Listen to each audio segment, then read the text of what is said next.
So guess what? Purity overflows into many areas of life. We know that for a fact. We've already touched on it a little bit. It affects clothes, marital relations, and of course it affects food. That's been the topic. So in Torah, Jewish food laws define which animal products are clean, tahor, which are unclean, tameh. And this is the language of purity, right? So we encounter those commandments, we know immediately. And it's not just about diet, it's about purity. It's diet connected to purity. Blood is forbidden, too. We talked about that. Again, because of what it communicates. The message that it sends is not the message that we want to have, or that's why you don't eat it. When it comes to Passover, there's an entirely new level of purity, because now chametz is defiling. And this is where I want to take you down the road. I mean, this is like Alice in a Wonderland, okay? We've been so far traveling to the rabbit hole. Right now we're about to go into the rabbit hole and just see how weird the journey gets, okay? Because there's the surface level of these things, but now we're adding things like chametz, and we're getting into customs and traditions. And customs and traditions are reflections of our best understanding of what Hashem is all about. And that's trying to live a holy life the best way we can. And sometimes we just find these creative ways. So bidikat chametz, those of you who know the tradition of removing seor and chametz, is a commandment. Okay? Pick a place. Deuteronomy 16:4 is a good one. But what is chametz? We talk about chametz. We talk about removing chametz before Passover. Technically, it is any fermentation agent. It is any yeast or yeast-like substance, which Torah defines as seor, sour, literally. That's my easiest, simple translation of that, sour. And that's a very broad word. And this includes bread and all similar products that are related or connected in any kind of way to bread. So guess what? Like I said, this is where it starts getting complicated. So why remove all flour and pasta and grain products from the house entirely? Because we're told to just remove the chametz, right? Just the sour. But no, we remove pasta and all these other grain products. And this is where this new idea comes into the sphere of our understanding. It's called siyag leTorah. It's a rabbinic idea. It is a fence prohibition intended to protect us against accidental fermentation. It's a fence. It's a protection. Though we are told to remove sour, items can easily and naturally ferment and go sour on their own, can they not? We realize that. Products can do that. They can turn. So that's why removal of things that technically are not sour and do not have active leaven in them is also done. This is siyag leTorah. And you have seen this already discussed in Aristeas, where he says God has surrounded us with all these fences and he made us all these barriers, and some of them are so impregnable. Why? So that we can stay close to righteousness and not venture into things that we're not supposed to go into. Is to protect us from transgressing Hashem's laws. Now, people can say that these fences are not desirable, but if you recognize them as fences protecting you from something that you do not want to go into, then they're not so bad. Again, it all depends on how you look at the fence. Is the fence there to protect you, or is there to hold you away from things you want to do, right? And if the things you want to do are righteousness, then staying behind that fence is just fine. So that's the logic I want you to realize. So when we come to Passover and chametz and all these things, what about kitniyot? People ask me all the time, kitniyot, now how do you get to that? What's wrong with rice and beans? According to Ashkenazi Jewish tradition, there is a category of foods that should not be eaten on Passover. And those are rice, corn, soybeans, all other beans, peas, sesame seeds, and etc. These are all determined and called kitniyot. That's the word. So maybe you've run into this before. Please keep in mind, this is Ashkenazic tradition. This is what we call a minchag. Minchag is a custom. Minchag is something we do because we started doing it a long time ago, and we think it's a good idea. So, a custom of kitniyot, it was developed in Europe in the Middle Ages. That's about how far the prohibition of kitniyot goes. Which is why Sephardic Jews never abstain from such items whatsoever. It's a European Jewish tradition, okay? Just like making a cloth mantle for a Torah scroll instead of keeping it safe in a box. You realize Sephardic Jews keep their Torah scrolls in a box. Ashkenazic Jews wrap them in a mantle. Now, which is the correct way? Which is the right way?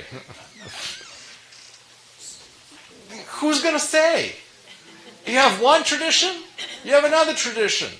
Both of those traditions are trying to keep the Torah scroll safe. And they all do it in their own way.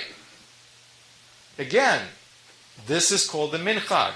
So just like we don't want to tell Sephardic Jews, stop putting Torah scroll in boxes, get them out and get them on the rollers and cover them with cloth and embroider some nice messages upon them, like we do.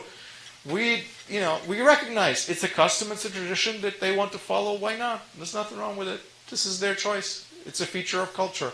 So guess what? Not eating kitniyot is a feature of European culture generally, Eastern and Western for that matter, and it goes back to Middle Ages. So it's not like Jews have always been not eating kitniyot. It's just something that got started, and now it's a thing.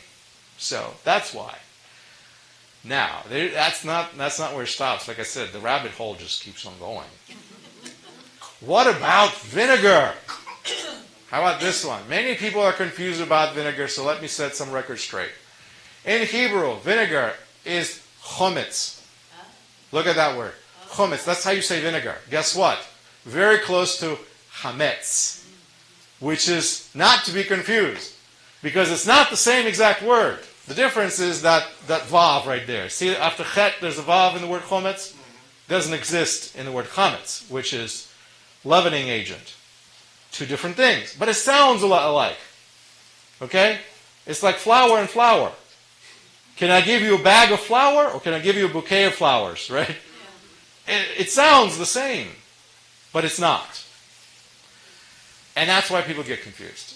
Chometz, vinegar, is not made from grain, unless you're talking about malt vinegar, particularly. It usually doesn't make from grain. So where we make it out of? We make it out of apple cider or grapes. That's what vinegar is typically made out of. And guess what? Yes, vinegar is kosher all the time, unless it's Passover. Then it has to be kosher le Pesach, like everything else. And that's why I said it gets really, really interesting. Removing vinegar from food during Pesach is another siyag leTorah, a fence law, because, according to the Orthodox Union, I got it straight off of their website, vinegar might have been made on the same equipment that contains chametz. That's why vinegar that's not kosher for Passover is not kosher for Passover, unless it is marked to be so explicitly. And the only way we know it's kosher for Passover because somebody made sure that it was made in an equipment that didn't have any chametz in it whatsoever. No chance. But the other one, there is a chance.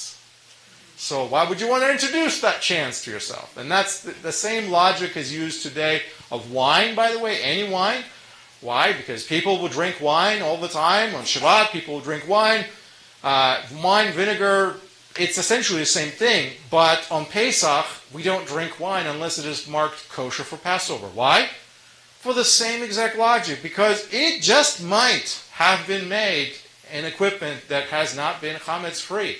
And since we're trying to have everything chametz-free, why would we not make sure that our wine is chametz-free? So yes, it created a wonderful industry of kosher for Passover wine. So that it's a whole new level. Yes? So I want to go back to one of the other pages. I thought that fermentation was a banned category for Passover in general. Yes. So all these products you've listed are fermentation in one form or another. Yes. I'm not talking about the beans, but this. Yeah. Vinegar, scotch, liquor. Yeah. All of that is a form of fermentation, which is generally is banned.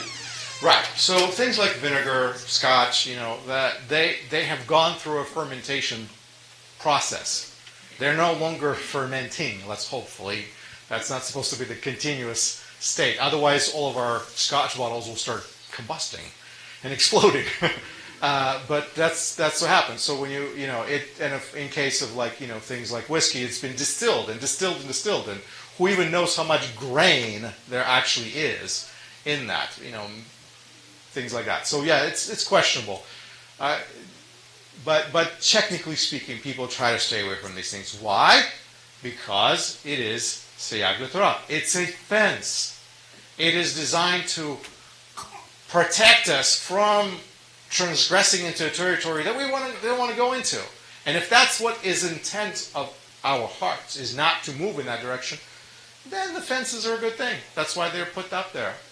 I mean, I see the benefit, but sometimes someone puts up a fence that encroaches on your freedom, on what is legally yours. And if God gave us all this, is legally ours, the fence is not necessarily a good thing, I mean, I'm not saying... I understand your logic. This is not the first time I heard a question of that variety. Yeah. No, I understand. Your question is very real. There's a balance, right? So there are possibility of some fences. I mean, I don't like the saying that God limits our freedom. So we choose to limit our freedom by saying, God, we acknowledge you. You're one true God. And you gave us commandments. And we take on those commandments. Why? Because we're your people. We just limited our freedom big time. Well, that's the original fence. Yeah. But I mean, I'm talking about. But now there are precautions we take, right? Things like that. And that you do this all the time in life. You do this all the time. Why do we tell our kids not to hang out with certain kids?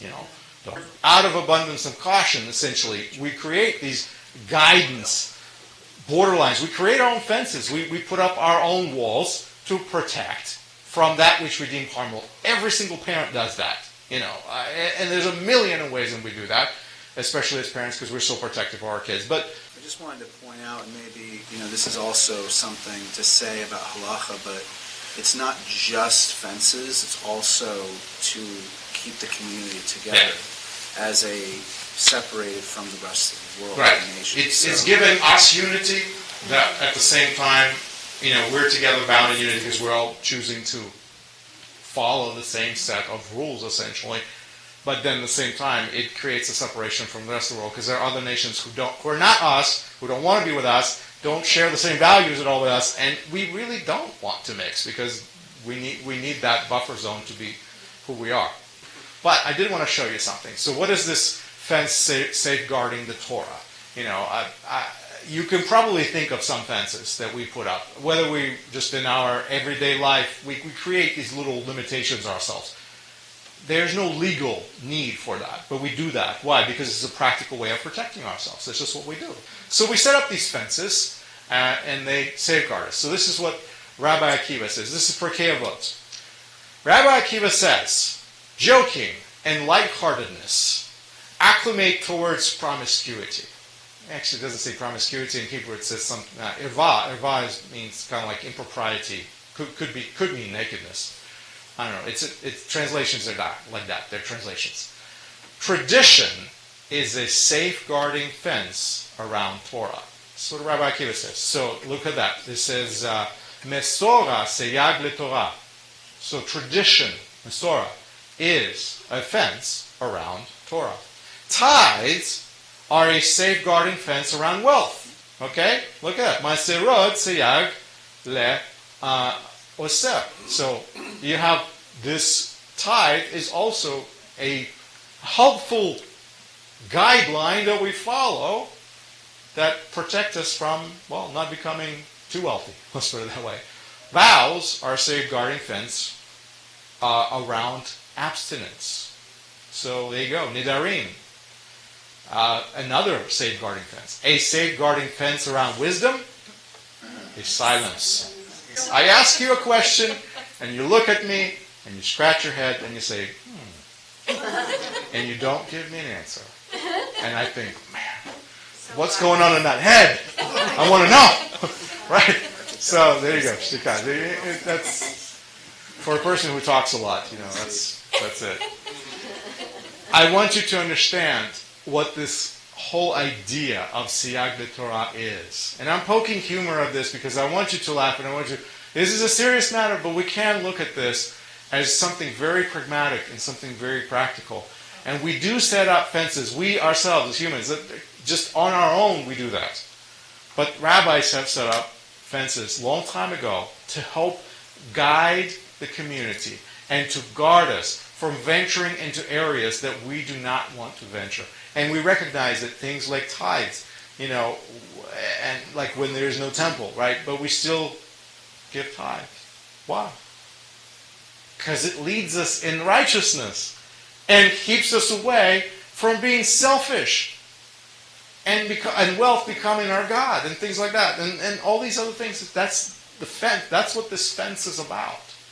It's to guide us in the right direction and protect us from moving in the direction that we should not move to. If you think of the fences that way, then you won't have a problem with it. Because again, we also want to think about, my freedom is being limited, my freedom is being limited. But it's a good kind of a fence. Like I want to put up those kinds of fences.